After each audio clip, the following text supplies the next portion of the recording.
So right now we're coming up to our little covered bridge in the city.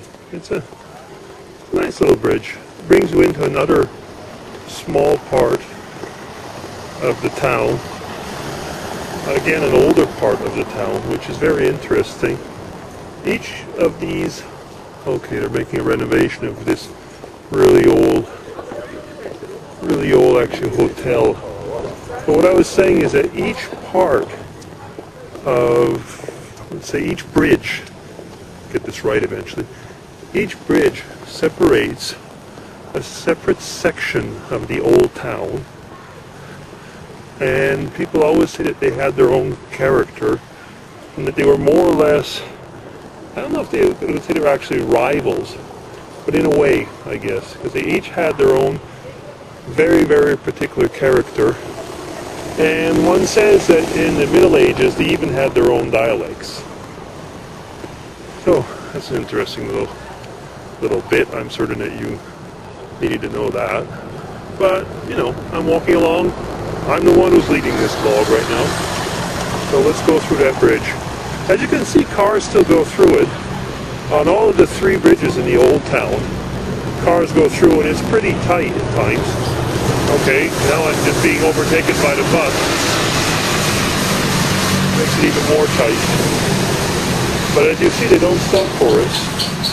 But we, as the pedestrians, we have the right of way on the bridges.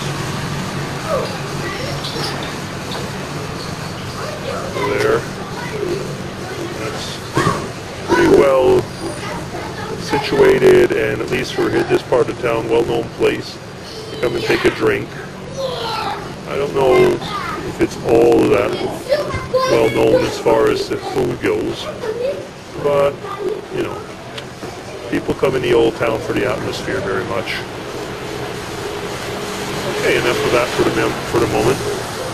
And before I stop for this second, you can see that there's always renovations a bit all over. Okay guys, take care.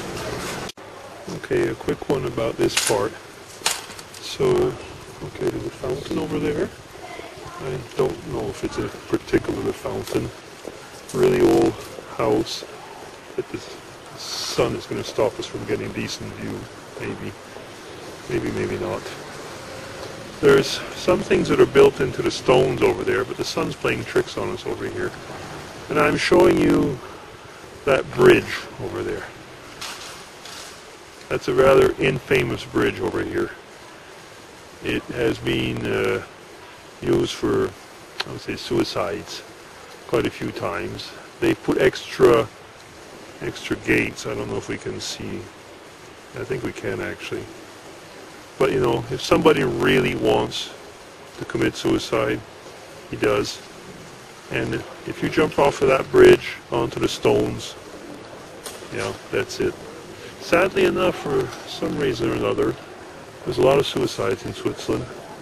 You know, it's funny, isn't it, that, no, funny is not the right word, strange, is that the amount of suicides in most countries, if you notice the countries that have a large amount of suicides, the number is inversely proportional usually to the richness of the country. That is an interesting fact in a way, because it says that, you know, money really is not everything. If anything, money kills, literally, sometimes. Okay, we'll stop again for this second. And maybe I'll be back for some type of a vlog. Who knows? Okay guys, take care. So, keep on our tour. Over there, there's a group of people playing pétanque. P-E-T-A-N-Q-U-E if you want to Google it in. And pétanque is played with these metal balls. If I can show them, there you are. And you throw a small ball, a smaller one, which is called a cochonnet, the piglet. And you got to, like, your team has to get the balls closer to that little piglet, and they count points. I guess in a way it might be a little bit like curling without the skating. Not the skating, but you know, without the ice rink. Okay, he just should we push when no, he threw his ball. Okay, that's something you find a lot in Europe, particularly in southern Europe. Well, Marseille, and there's a variant of it in Italy. So we're going to go in this bridge in the bridge. So let's walk along. You know, when you come to a foreign country like I did, and you do your best to take on, I would say, the culture here, without denying yourself, but nevertheless, you know, to melt in as much as possible, to be not only accepted, but if you decide to live here, you want to feel at home. And of course, if you do want to feel at home, the best thing is to be part of the culture. It's not easy. It's not easy being a foreigner. You know, I have the advantage, I have to say, here in Switzerland, because Switzerland can be pretty xenophobic at times. I have the advantage, well, I have a couple of advantages, I guess. One is that I came here with the right color of skin. I spoke French. I can speak German now. And I had a pretty good job. I say had a pretty good job. And that put all together certainly helped. Not only certainly, it helped a lot. It helped a lot because, you know, for the Swiss, and all of a sudden, I was a person who was interesting for them. I could bring taxes, yes, but I could bring, I guess, as far as they were concerned, a certain amount of knowledge and culture without that fear of the foreigner. Okay, I'm going to turn back and show you the sights again.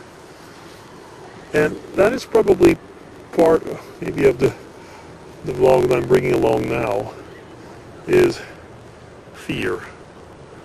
There is a lot of fear in the world today, and a lot of that fear is related to foreign cultures. And you know what? I understand. I understand because it removes, I mean, when you have too many, I would say, foreigners in a town, like here, for example, you destabilize part of the fabric. Now, how do you stabilize that fabric again? I don't always know how to answer that. A lot of things have been tried. Integration, you know, getting to know the other person's culture, even ghettoizing up to a point. None have actually worked all that good. So I don't know. I don't think that there's a one-size-fits-it-all recipe for managing a large foreign population. If you look at the States, where there's a big melting pot, some people say that actually part of the way of organizing the cultures there was to, I would say, eliminate up to a point, well, the foreign element, and to create what one would call an American person, an American way of thinking. Now, I don't think that that is so simple as I've just said. I mean, these are things that I've read as well. But it's not so simple either. Oh, cars can go on this street. Yeah. So, to keep on this kind of strange vlog, which I'm doing right now, is that I stay in front of you with a question mark. You know, sometimes you like to have answers. I don't have one. How does one make this world a better place? Keeping everybody separate? Talking to each other? Living with each other? Or letting everything be? And that, of course, comes right in face with global trade, and so on. So it's a question that I do not have the answer. So since I don't have the answer, I guess I might as well sign off. He's going to sign off and part of this vet fam. Take care, guys.